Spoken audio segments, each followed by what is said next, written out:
तो इस जंग के 104 दिन हो चुके हैं और कहते हैं कि लड़ाई भले ही सेनाएं लड़ती हों, लेकिन उसका अंजाम वो लोग ज्यादा भुगतते हैं जो इस युद्ध में सीधे तौर पर शामिल नहीं होते। और दुनिया में खाद्य पदार्थों के दाम बढ़ने से एक अलग तरह का संकट पूरी दुनिया के अलग अलग हिस्सों में नजर आने लगा है। महंगाई बढ़ सकती है, 107 देशों में बढ़ सकता है फूड क्राइसिस का खतरा, दुनिया भर में मंदी आने की आशंका तेज हुई।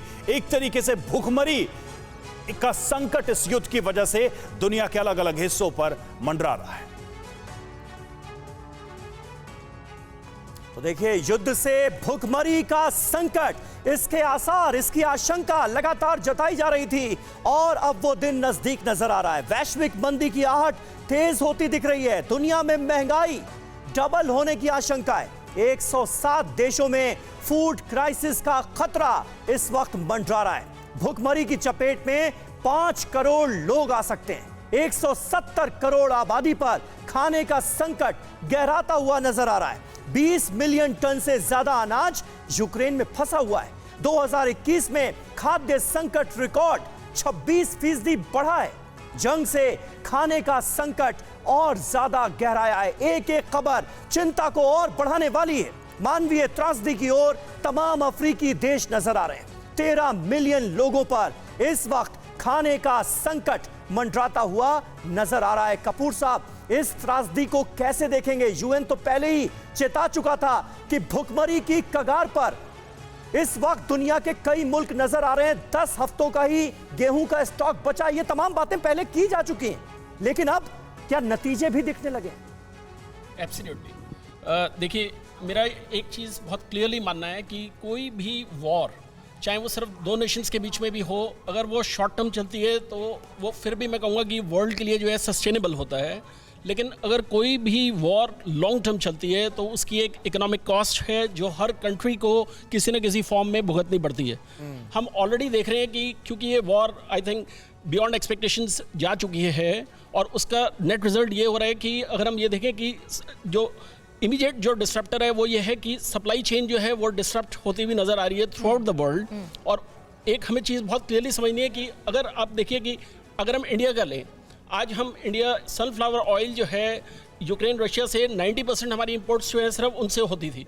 जाहिर सी बात है, अगर वहाँ से सप्लाई रुकेगी और अगर हम ऑल्टरनेटिव रूट्स अडॉप्ट करेंगे सेम सप्लाई को लेने के लिए, तो आज हमारे को एक ज़्यादा कॉस्ट जो है बेयर करनी पड़ेगी उसको सस्टेन करने के लिए। तो मेरा ये मानना है कि इस टाइम सबसे ज्यादा इफेक्ट जो है उन कंट्रीज के ऊपर पड़ेगा जो इकोनॉमिकली वीक नेशंस हैं। खास तौर से अफ्रीकन कंट्रीज जो है इस वक्त इसकी मार बहुत ज्यादा झेलती हुई नजर आ रही है। यूरोप भी हम देख रहे हैं, एशिया इससे सफर करता हुआ नजर आ रहा है। और आंकड़े ये बता रहे हैं कि इसका नतीजा, लंबे खिंचते हुए युद्ध का नतीजा अब दिखने लगा है। इस भूखमरी के संकट के तौर पर युद्ध की वजह से दुनिया में भूखमरी की आशंका बनी हुई है और संयुक्त राष्ट्र ने पहले ही इसकी चेतावनी दे दी थी। अफ्रीका के सामने भूखमरी का सबसे ज्यादा संकट है। रूस और यूक्रेन का अनाज रुकने से यह संकट और ज्यादा गहराता जा रहा है।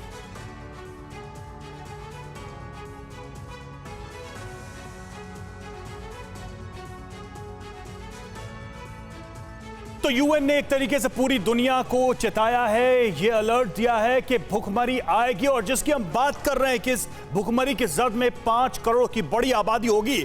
प्रतिबंधों की वजह से अटका हुआ है रूस का गेहूं, और ये जो घटनाएं हुई हैं, ये जो युद्ध के बाद असर है, उसमें ये सबसे बड़ी वजह माना जा रहा है। काला सागर में फंसा हुआ है यूक्रेन का अनाज। रूस और यूक्रेन बड़े सप्लायर हैं गेहूं के दुनिया भर में, और दुनिया के सामने भूखमरी का ये संकट पैदा हो गया है जो रिजल्ट हम देख रहे हैं इस वॉर का। और रूस का गेहूं वैश्विक बाजारों में पहुंच नहीं पा रहा है इस युद्ध की वजह से।